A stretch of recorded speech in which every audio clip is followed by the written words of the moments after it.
You know that feeling, right? You're just sort of swimming in this huge sea of information, articles, research papers, all your notes.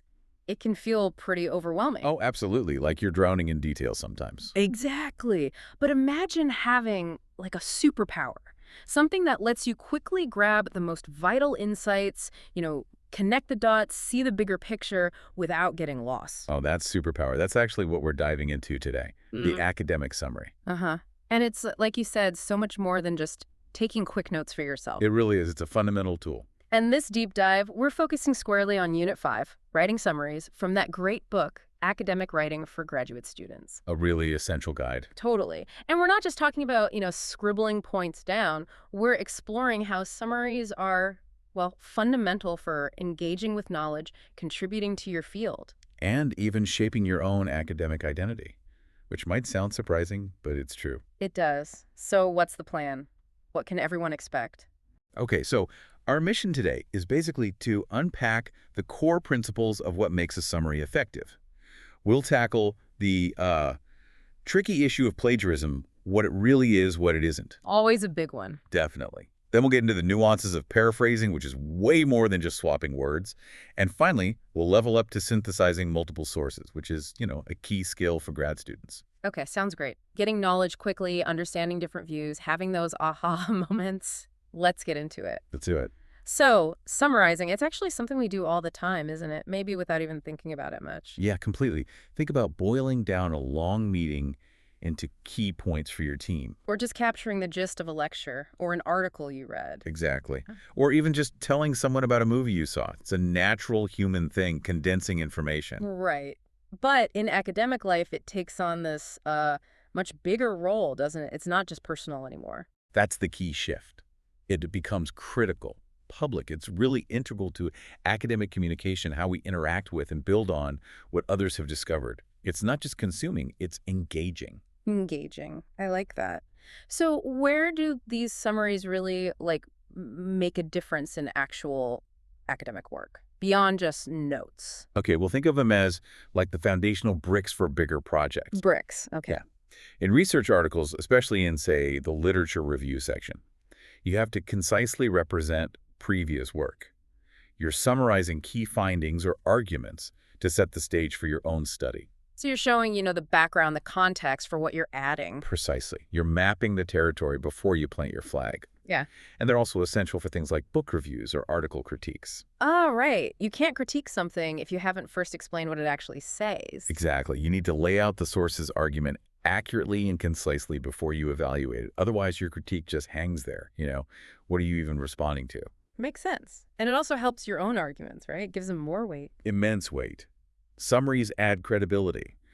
By grounding your claims in existing knowledge, showing you're familiar with the conversation in your field, you build a solid foundation. It demonstrates you've done the reading, you understand the discourse. So it shows your work isn't just happening in a vacuum, it's connected. Perfectly put. It shows you're part of the scholarly conversation. And maybe the most important thing, a really well-crafted summary shows you didn't just find the information. But you actually understood it deeply. Yes, it's your chance to showcase your grasp of complex ideas.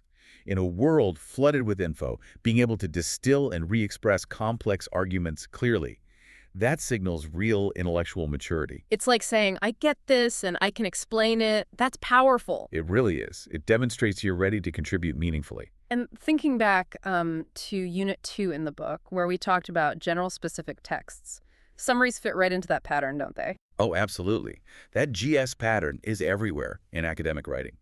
You often start broad, summarizing the general state of knowledge, that's your general part, full of summaries of prior work. And then you narrow down to your specific research question or finding, the specific part. Exactly. It's a very common, very effective way to structure things, guiding the reader logically from the known to the new. Summaries are key to that general setup. Okay, so summaries are everywhere, they're crucial. But how do we make sure ours are, good? What's the gold standard? Right. The execution is key. There are basically three core pillars, three requirements for a truly successful academic summary. Get these right, and you're golden. 3 pillars. Okay, I'm listening. Lay them on me. First pillar, focused relevance. A good summary isn't just like dumping everything you remember from the source. Right, not a brain dump. No, It has to be sharply focused on the bits of the source text that are directly relevant to your specific purpose. This takes judgment, discernment. So you're selecting, not just extracting. Exactly. You need a clear goal. If your paper is on, say, the economic impact of policy X, you summarize the economic arguments from your source. You probably ignore the detailed history of the policy's legislative journey, even if the source covers it, unless that history directly impacts the economics you're discussing. Okay, so it's about being strategic. Knowing why you're summarizing this particular source for this particular paper, I can see how people might just try to include everything, thinking more is better. Very common mistake. Students often try to capture everything the original author said, instead of what's pertinent to their project. Leads to long, rambling summaries that don't actually help their argument. Be selective. Be purposeful. Got it. Pillar 1, focused relevance. What's number 2? Pillar 2, unwavering accuracy. This one's non-negotiable. You must represent the source material faithfully. No distortion, no misrepresentation, no injecting your own opinions into the summary itself. So it's purely about what the original author intended and argued? Precisely. It has to be an accurate reflection. Any twisting, even if accidental, undermines your credibility completely. You're reporting, not reinterpreting, in the summary part. Okay. Accuracy is paramount. How? And the third pillar, you said this one was maybe the trickiest. It often is. Pillar 3 is conciseness and originality. Or, simply put, in your own words. This has 2 parts. First, condensation.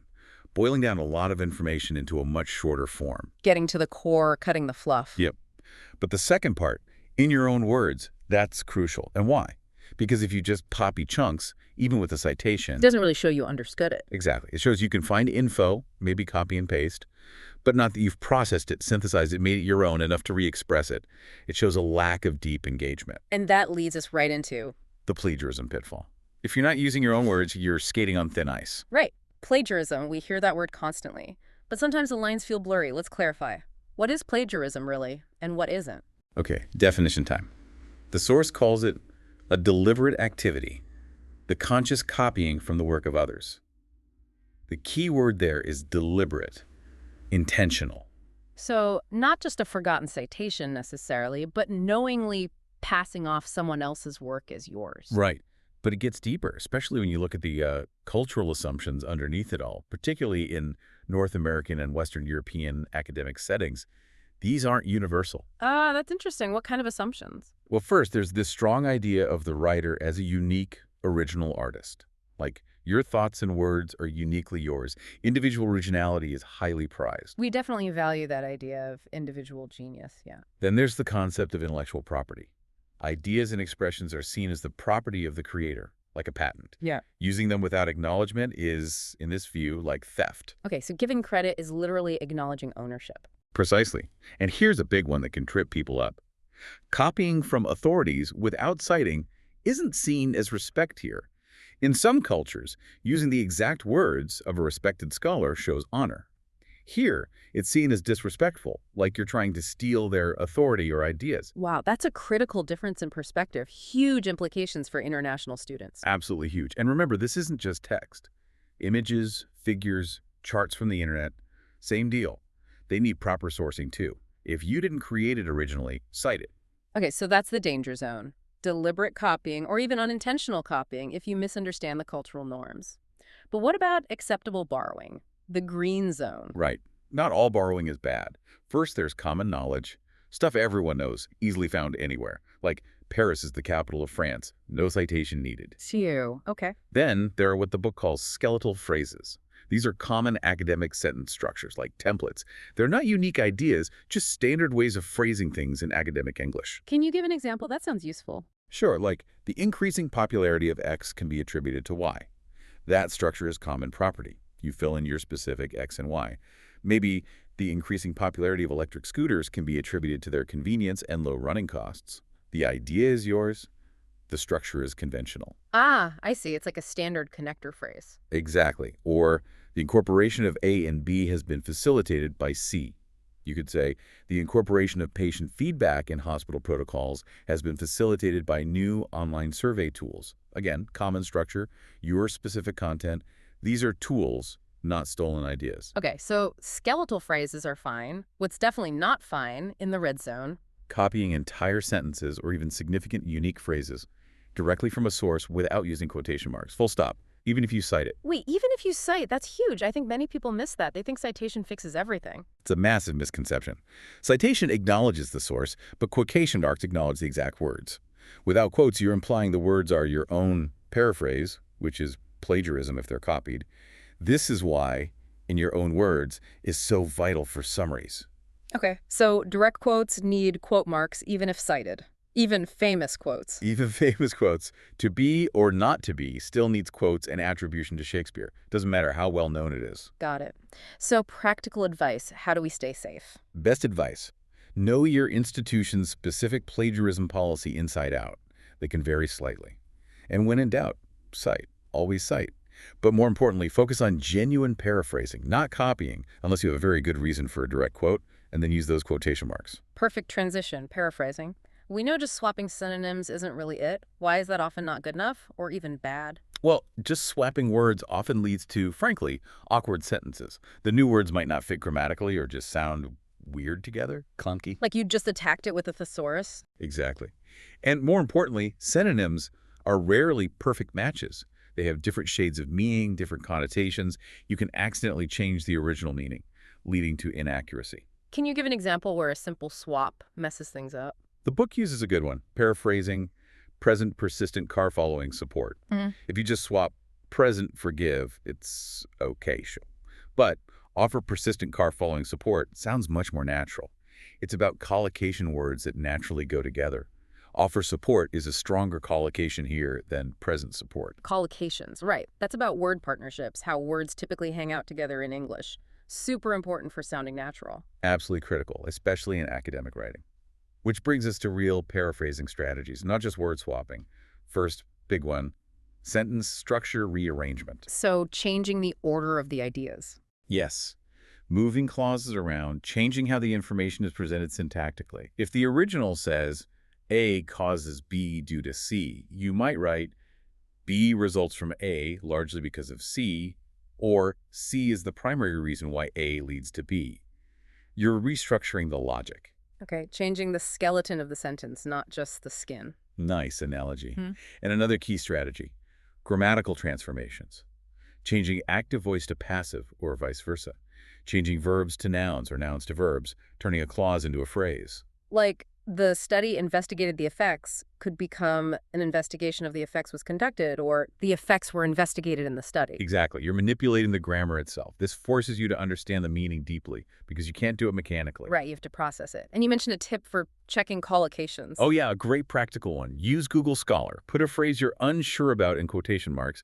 Maybe use an asterisk as a wildcard. Like, search for provide support, in quotes. It'll show you how academics commonly use words around provide and support. It helps you choose natural, appropriate phrasing. That's brilliant. Super useful. Okay, let's try a quick mental exercise for everyone listening. I'll give a short text. Ready? Ready, let's do it. Okay, the text is, passive safety systems help lessen the impact of driving accidents. They do nothing to contribute to preventing drivers from getting into an accident. Now, just take a second, maybe pause us. How could you rewrite that? Think about changing structure, grammar, vocabulary. Maybe use because or lead to. Yeah, you could combine them, maybe focus on the limitation. Something like, while passive safety systems can lessen accident impact, they don't actually prevent accidents from occurring in the first place.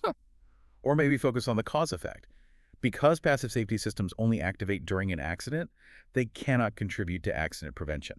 Nice. See, you're not just swapping words, you're rethinking and re-expressing the core relationship between the ideas. That's real paraphrasing. It's an intellectual workout, not just a vocabulary test. Okay, so we've paraphrased beautifully. Now, attribution. Giving credit. Let's start with the who. How do we identify the author correctly in our text? Right. Key convention. In-text citations typically use only the author's family name, last name, not their first name. Why just the family name? Seems a bit formal, maybe. It's about clarity and convention. The book notes if you write, according to Mark and his colleagues. Well, who's Mark? Is Mark the first name? Last name? The reader is confused. Ah, okay.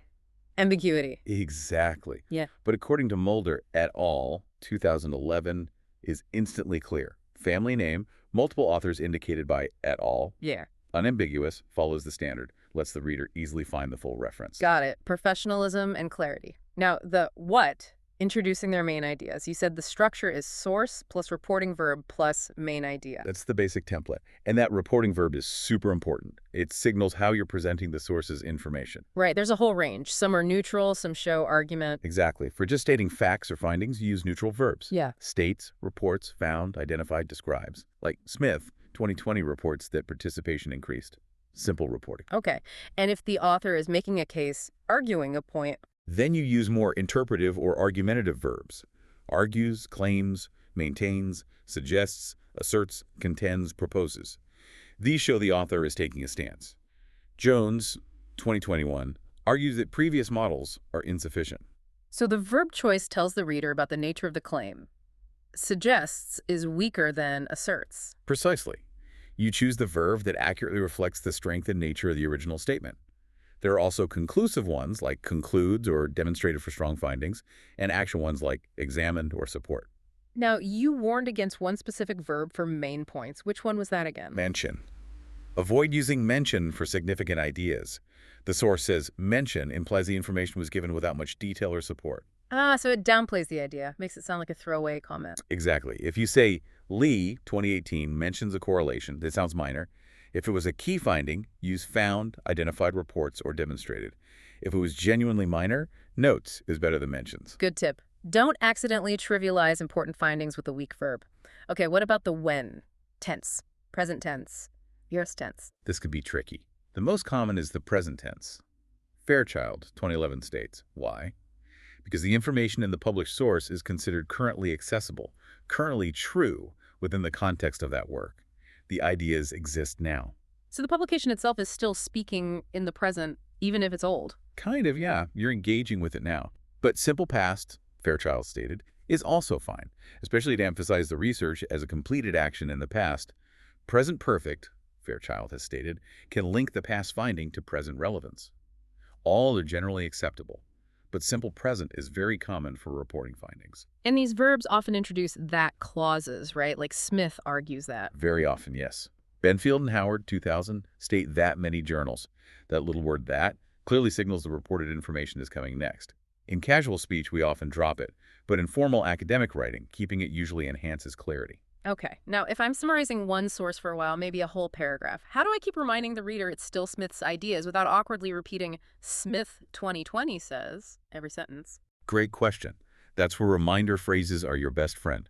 They maintain the connection to the source smoothly. Give me some examples. What do these look like? Things like, the author further argues that, Reisig et al., going to describe. The article discusses, researchers also note, Reisig and colleagues, 2009, conclude by emphasizing. They elegantly refer back to the source without clumsy repetition. Nice. Smooths out the writing. Okay, we've mastered summarizing one source. But grad school often means juggling multiple sources. Synthesizing. That sounds like a whole different level of challenge. It absolutely is. It's moving from reporting to constructing. You're not just summarizing A, then summarizing B. You're weaving A and B, and maybe C and D, together to create a new tapestry, a bigger picture. Weaving. I like that. So it's analysis, connection, comparison. All of the above. How do these sources relate? Do they agree, disagree? Complement each other, address different pieces of the puzzle. That's synthesis. How do you even start tackling that if you've got 5 papers on your desk? Don't just summarize them one by one. Ask strategic questions first. Like, okay, what's the core disagreement between source A and source B? How does source C's evidence support or contradict source A? Is there a common theme emerging across all these studies? What's the overall story these sources tell together? So you're actively looking for the relationships between them before you write. That makes sense. What's a common trap people fall into here? The biggest trap, just listing them chronologically. First, Smith, 2010, found X. Then Jones, 2012, found Y. Then Lee, 2015, found Z. It's boring, and it doesn't make a point. Right. It's just a list, not an argument or an integrated picture. The organizing mind isn't visible, as the book says. Exactly. Your job in synthesis is to show the connections, the tensions, the overall landscape. You need to make a point about the literature, not just report it. What's the so what? Why does bringing these sources together matter? Okay, let's make this concrete. The book has that fantastic example about unpleasant sounds, fingernails on a blackboard. Ugh. Can you walk us through how synthesis works there? Sure. It's a great case study. So the phenomenon is that visceral reaction we have. Early research like Halpern, Blake, Hillenbrand started pinpointing the physical properties. They found the really nasty reaction was linked to a specific frequency band, around 2.4 kilohertz. Okay, so narrowing down the sound itself, refining earlier ideas about just high frequencies. Right. Then came a biological angle. Blake, McDermott, Hauser, they proposed it might be like an evolutionary leftover. Blake noted the sound waves of scraping are weirdly similar to monkey warning cries. Whoa, really? So like a built-in primate alarm system still lurking in our brains? That was the implication, a shared, deep-seated biological mechanism. But then Cox came along and challenged that purely biological view. Okay, the plot thickens. Cox proposed a cognitive theory, incongruity, like humor, maybe unpleasantness comes from something being off, disrupting our expectations, not just a primal alarm. So more psychological, less purely biological. How do they support that? This is key for synthesis. Cox pointed to studies comparing humans and tamarins. Both hated the screeching sounds okay, supports the biological link for those sounds, but only humans disliked white noise. So if it was purely the shared monkey brain thing, tamarins should hate white noise too. Exactly. The different reactions suggested different mechanisms were at play, challenging the purely biological explanation and pointing towards cognition. That's a clear contradiction, forcing a more complex view. What else? Then Deckers and Buttram built on the incongruity idea, bringing in schema theory, how our brains organize information. They argued unpleasantness involves clashes within or between our mental frameworks, our schemata, adding more cognitive layers. Okay, so it gets progressively more complex. What's the final synthesized picture then? The synthesis isn't that one theory is right. It's that each theory, frequency bands, biology, incongruity, schema, explains part of the puzzle. But, as the source says, none can successfully be applied to all instances. The synthesis shows a complex phenomena with multiple contributing factors, acknowledging the strengths and limits of each perspective. That's really insightful. It's not about finding the single answer, but mapping the complexity, which means you need the right language to show those connections, right? Comparison and contrast. Absolutely essential. For contrast, you use your linking words, However, but whereas, while in contrast to X, unlike Y on the other hand. explicitly signaling a difference, unlike source A, source B found. Precisely, and for similarity. Similarly, likewise, to be similar to resemble, to correspond to, like Smith's findings resemble those of Jones, suggesting And that quick trick for two items. the former and the latter. Very efficient. Theory A and Theory B differ. The former emphasizes X, while the latter focuses on Y, keeps it concise. All these tools help create that smooth flow we talked about back in Unit 1. Fantastic. Okay, so wrapping up this deep dive, we've really journeyed through the world of the academic summary. We really have, from understanding its basic importance beyond just notes, to seeing it as a way to demonstrate understanding, maintain integrity. Avoiding that plagiarism pitfall by mastering paraphrasing. Right. And finally, tackling the synthesis of multiple voices, which is such a key graduate-level skill. It really feels like summary writing isn't just about reducing information. It's more like transforming it. That's a great way to put it. It's an act of intellectual curation and transformation. You're not just reporting. You're distilling, connecting, building. You're building that scaffold for your own insights, like you said earlier, shaping the conversation, paving the way for your own unique contribution. Exactly. It's how you find and articulate your place in the academic dialogue. So, the final thought for everyone listening. How will you apply these principles next time you read or write something for your studies? Yeah, think about it. Every summary, big or small, is a chance, an opportunity to deepen your understanding and hone your ability to communicate. Được thành lập 2018 bởi nhóm giáo viên đã có nhiều năm công tác tại các trung tâm lớn uy tín ở thành phố Hồ Chí Minh. IELTS FOCUS không chỉ có các bạn học viên giỏi là các bạn tiến sĩ, bác sĩ, nghiên cứu sinh, các bạn học trường chuyên, mà còn có các bạn học sinh lớp thường đạt được điểm số IELTS và TOEIC cao nhờ vào phát triển được năng lực tiếng Anh thực thụ.